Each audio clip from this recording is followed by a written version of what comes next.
Hello दोस्तों, स्वागत है आपका मेरे यूट्यूब चैनल स्टॉक ग्राउंड पर। आज के वीडियो में हम आज बहुत ही इम्पोर्टेंट बात करने वाले हैं। आप स्टॉक मार्केट में कोई भी शेयर खरीदते हैं तो बहुत सारे रिटेल इन्वेस्टर होते हैं, छोटे निवेशक होते हैं, इनफैक्ट जिन्हें थोड़ा बहुत एक्सपीरियंस भी होता है, वो भी ब्लाइंडली इन्वेस्ट करते हैं। तो जो बेसिक चीज़ होती है कि किसी स्टॉक को लेने से पहले किन किन बातों को ध्यान में रखना चाहिए, सो कौन कौन से पैरामीटर होते हैं जिसे आपको कोई भी शेयर खरीदने से पहले चेक करना चाहिए, नहीं तो आपको पछताने के अलावा कुछ भी हाथ नहीं आएगा। तो चलिए वीडियो स्टार्ट करते हैं। तो सबसे पहला पैरामीटर है चार्ट पैटर्न। ये दो प्रकार के होते हैं, पहला लॉन्ग टर्म, दूसरा शॉर्ट टर्म।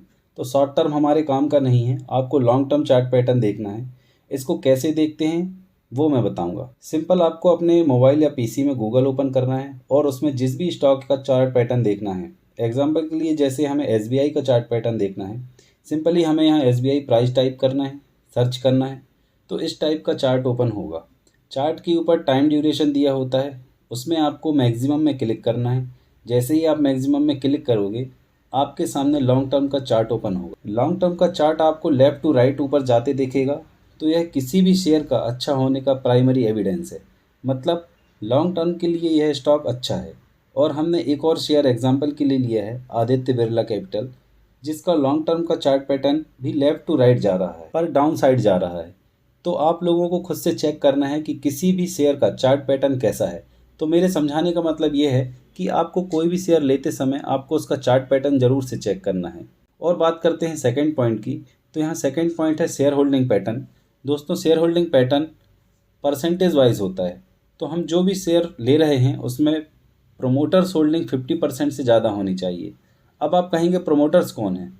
प्रमोटर्स वो होते हैं जो कंपनी का आइडिया लेकर आते हैं और कंपनी को इस्टेब्लिश करते हैं। एज़ पर कंपनीज एक्ट 2013 के अकॉर्डिंग प्रमोटर्स की डेफिनेशन ये आपके सामने है। हाँ, एक बात और यहाँ ज़रूरी है कि जिस कंपनी के प्रमोटर्स होल्डिंग 50% से कम है, ऐसा नहीं है कि वह कंपनी ख़राब है, लेकिन जिसकी 50% से ज़्यादा है वो इन्वेस्टर्स के लिए बहुत बड़ा एडवांटेज है। अब आप सोच रहे हैं कि वो देखेंगे कैसे? तो उसके लिए आपको गूगल सर्च बार पर एनएसई इंडिया सर्च करना है। आपके सामने पहली ही वेबसाइट www.nseindia.com आएगी, इस पर क्लिक करना है। तो आपके सामने इस टाइप का इंटरफेस आ जाएगा। यहाँ सर्च बार में आपको जिस भी शेयर का शेयर होल्डिंग पैटर्न देखना है उसका नेम लिखकर क्लिक करेंगे तो उस कंपनी की पूरी डिटेल हमारे सामने आ जाएगी। मैं एग्जांपल के लिए टीसीएस ले रहा हूँ। टीसीएस टाइप करके क्लिक करेंगे। ये देखिए दोस्तों, यहाँ टीसीएस की पूरी डिटेल हमारे सामने दिख रही है।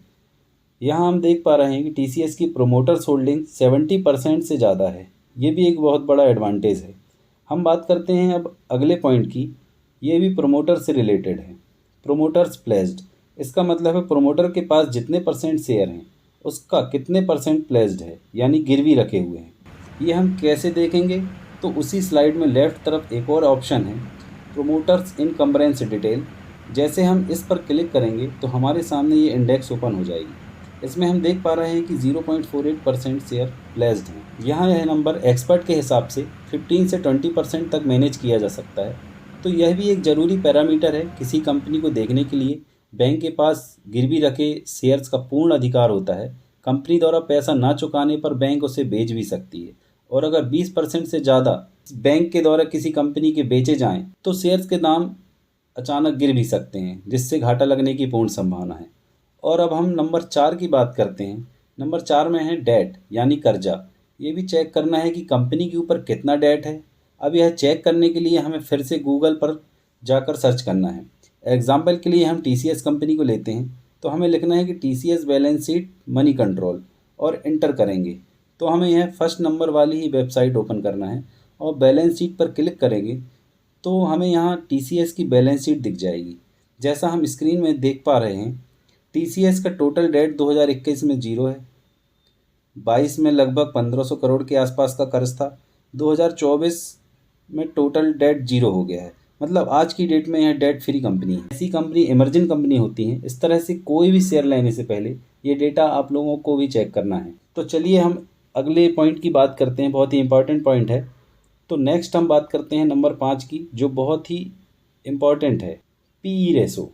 जब हम किसी शेयर को बाय कर रहे होते हैं तो हमें यह जान लेना चाहिए कि शेयर हम कहीं महंगा तो नहीं ले रहे। मैं आपको एक एग्जांपल से समझाता हूँ। मान लीजिए आपको इन्वेस्टमेंट पर्पज़ से कोई प्रॉपर्टी लेना है। एक प्रॉपर्टी 25 लाख की है जिसका रेंट आपको हर महीने 10,000 रुपये आता है, और वही दूसरी प्रॉपर्टी 30 लाख की है, उसका रेंट 15,000 रुपये पर मंथ आता है। तो आप कौन सी प्रॉपर्टी लेंगे? अगर वैल्यू की बात है तो मैं 30 लाख वाली लूँगा, क्योंकि 5 लाख और लगाकर सीधा 50% किराया बढ़ रहा है। तो कोई भी चीज़ लेने से पहले वैल्यू फॉर मनी देखना बहुत ज़रूरी है। सेम कॉन्सेप्ट शेयर का रहता है। कितना पैसा हम दे रहे हैं किसी शेयर की वैल्यू के लिए, और उसके अंदर हमें क्या मिल रहा है, और ये कैसे कैलकुलेट होता है? ये पी रेशो से कैलकुलेट होता है। That's means price earning ratio. इसका फार्मूला है प्राइस पर share oblique earning per share. ये देखना बहुत ज़रूरी है किसी कंपनी का पी रेशो कहीं ओवर वैल्यू तो नहीं है या लो वैल्यू तो नहीं है। अगर ओवर वैल्यू है तो वो क्यों है?